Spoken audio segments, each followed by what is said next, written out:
भारत में बहुत सारे शिव जी के मंदिर है और हर जगह लाखों लोग 5 रुपए का भी अगर दूध चढ़ा रहे हैं तो 5 लाख रुपए का दूध नदी नालों में बह जा रहा है। तो अगर उस चीज़ को गरीबों में बांट दिया जाए, उस पैसे का अगर किसी अच्छे काम में अगर लगा दिया जाए तो वो ये वेस्ट होने से अच्छा है, मुझे ऐसा लगता है। आपका क्या राय है? आपने ये बात जो बोली है ये आपने पिक्चर देखकर बोली है, एक हाँ। पिक्चर बनी है इस पे, यस। है ना?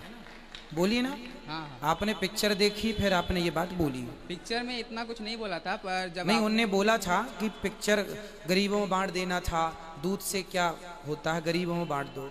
अब मैं आपको बताऊं आपका उत्तर। देखो ये दास अनिरुद्ध है ना, यस। यहाँ पे कोई भी आता है सबको भोजन मिलता है कि नहीं? जी हाँ गुरु। यहाँ आपने कहीं नाली पे दूध बहते देखा? नहीं नहीं। गुरुजी।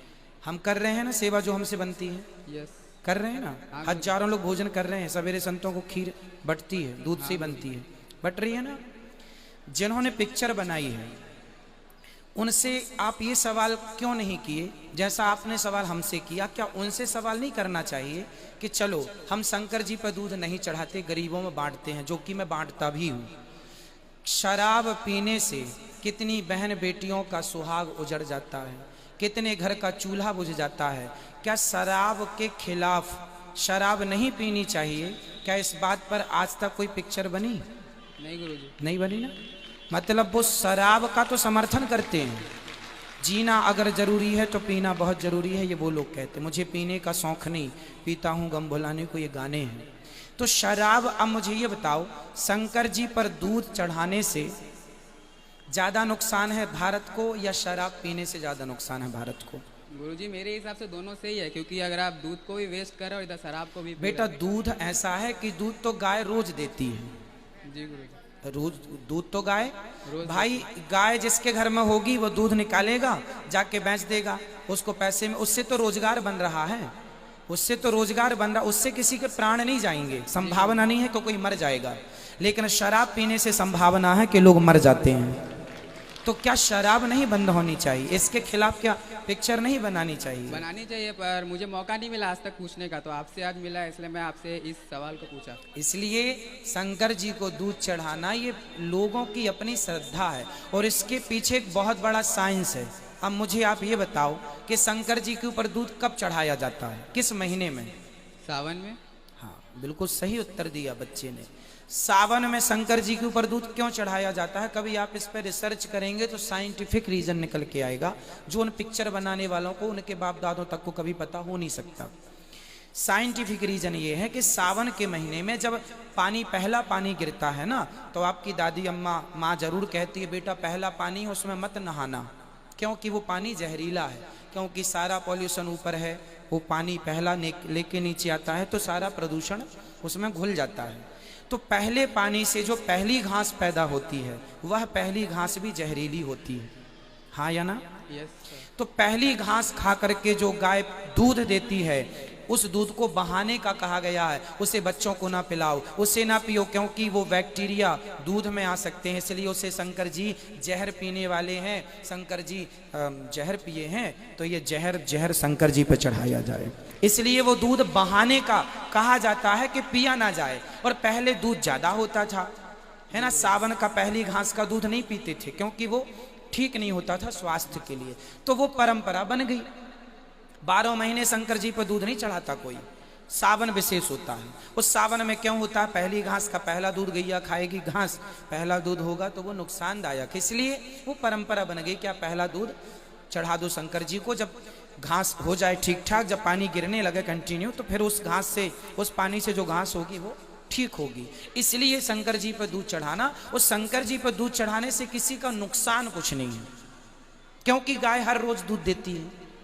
अब आप कहते हैं गरीबों को पिलाओ, तो गरीब लोग जो पिक्चर देखने के लिए आप लोग बड़े बड़े मॉलों में जाते हैं ना, वहां गरीब नहीं बैठा होता, आज भी गरीब मंदिर के बाहर ही बैठा होता है। उसको पता है कि जो दूध चढ़ाने आएगा वो 5 रुपए मुझे भी देगा। उन गरीबों को पता है, वो मॉल में नहीं बैठे जाके, है ना। इसलिए उनको बोलो जो पिक्चर बनाने वाले हैं कि तुमने उस पिक्चर को बना के हजारों करोड़ कमाए हैं, उनसे पूछो कि कितने उन्होंने गरीबों में खर्च किया, कितने अन्य क्षेत्र चलाए, कितने उन्होंने हॉस्पिटल बना दिए, कितने उन्होंने कॉलेज बना दिए, क्या किया उन्होंने? कह दो, देखो मेरे भाई, सनातन धर्म को बदनाम करने के लिए आप सारी बातें कर लीजिए, लेकिन करना बड़ी बात है। कह देने को तो हम भी किसी को गाली दे सकते हैं, गाली तो देना सरल है, लेकिन जो वो खुद कह रहे हैं वो खुद करके दिखाते तो मैं मानता कि हाँ आपने किया है। कह देना तो आप भी कह दो ना कुछ, हम भी कह देते हैं कुछ, कह देना अलग है साहब, कह दीजिए आप कुछ भी, कर लेना कठिन है भैया, इसलिए करने पे विश्वास करो, कहने पे नहीं। जी गुरुजी एक लास्ट सवाल ये है कि लोग कहते हैं कि जैसे किसी के शरीर पे बूढ़ी आत्माओं का साया होता है या फिर बूढ़ी शक्ति होती है या किसी के शरीर पे कोई भगवान प्रवेश कर जाते हैं, तो साइंटिफिक रीज़न तो ये है कि कोई एक स्किन्सोफेबिया नाम का एक बीमारी होता है, जिनको होता है उन्हीं को ऐसा लगता है कि मेरे अंदर वो आ रहा है, बट एक्चुअल में ऐसा कुछ नहीं होता है। तो आपके अकॉर्डिंग ये क्या है? साइंस की अपनी भाषा है, साइंस के बहुत सारे प्रश्न मेरे पास हैं जिनका साइंस के पास कोई उत्तर नहीं है। तो साइंस भी बहुत जगह चुप है, ठीक है। साइंस क्या है? साइंस ये है कि एक वैज्ञानिक ने जो बात कही उससे आगे की खोज यदि दूसरे वैज्ञानिक ने कर ली तो उसकी बात को वो वैज्ञानिक काट देता है। बड़ा वैज्ञानिक छोटे वैज्ञानिक के रिसर्च को खत्म कर देता, बोले आप नहीं पहुंच पाए, हम ज्यादा जानते हैं। तो विज्ञान ही विज्ञान को काट देता है। आप जानते बहुत सारी थ्योरी हैं जिनको काट दिया गया, नकार दिया गया, आप मानते हैं इस बात को? जी गुरुजी। तो यदि विज्ञान की बात सत्य थी तो थ्योरी कट क्यों गई? पहले थी आज नहीं, क्यों? इसका मतलब है विज्ञान अंदाजे से चल रहा है। आपने कह दिया कि आकाश गंगाएं बहुत हैं, आपने कह दिया ये सब बहुत है, तो आपने किस आधार पर कह दिया? आपने तो जाके देखा नहीं, आपकी सैटेलाइट ने जितना देखा उतना कैप्चर किया, उतना आपने कह दिया। आपके कैप्चर करने से बहुत बड़ा गैलेक्सी है, समुद्र की गहराई उतनी नहीं है जितनी हम सुनते हैं, उससे ज़्यादा है। वहाँ तक वो सॉफ्टवेयर पहुँचा ही नहीं, वो चीज़ पहुँची ही नहीं, ब्लास्ट हो जाती है, इतना दबाव है नीचे। तो जितना आपने नापा है उतना आपने बताया, जबकि उससे ज़्यादा गहरा है समुद्र जितना हम जानते हैं। उसी तरह साइंस तो अपने में भी श्योर नहीं है, कन्फर्म नहीं है, इसलिए साइंस की बातें हम आध्यात्म से ना जोड़ें, पर फिर भी आपने जोड़ी है तो मैं उत्तर देता हूं। रही भूत प्रेतों की बात, यदि भूत, अब बताओ पृथ्वी से सूर्य की दूरी कितनी है? नहीं पता। 14 अरब किलोमीटर लगभग, ऐसा साइंस कहता है, हम नहीं। ये बात साइंस ने कहा है। अभी एक साइंस ने कहा, कोई दूसरा वैज्ञानिक आएगा वो और सर्च करेगा, हो सकता और बदल दे दलीलें, नहीं जी इतना नहीं इतना है। लेकिन तुलसीदास जी ने कहा, युग सहस्त्र योजन पर भानु लील्योता ही मधुर फल जानू। जो बार बार बदल जाता है ना वो झूठ होता है, जो कभी ना बदले वही सत्य होता है। और हमारे शास्त्र जो कहते हैं वो कभी बदलते नहीं है, इसलिए सत्य है। हनुमान चालीसा में लिखा है, भूत पिशाच निकट नहीं आवे महावीर जब नाम सुना। यदि लिखा है तो फिर है इसलिए लिखा है, नहीं तो तुलसीदास जी ना लिखते।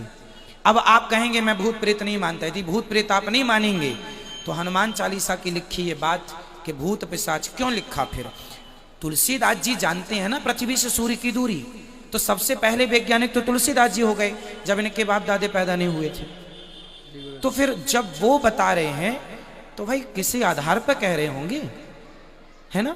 इसलिए शास्त्र कहते हैं कि भूत प्रेत होते हैं, जो गलत काम करता है वो भूत बनता है, पर भागवत सुनने से, अच्छे काम करने से उसकी सदगति हो जाती है। धुंधकारी भूत बना था, भागवत सुन के उसकी सदगति हुई, ये बात लिखी है, तो जो लिखा है मानना पड़ेगा। आज भी भूत प्रेत, आप कभी मेहंदीपुर बालाजी चले जाइए, ढेर सारे आदमी आपको रेंगते मिल जाएंगे, उल्टा सीधा लौटते मिल जाएंगे जिनको भूत लगे हैं, है ना?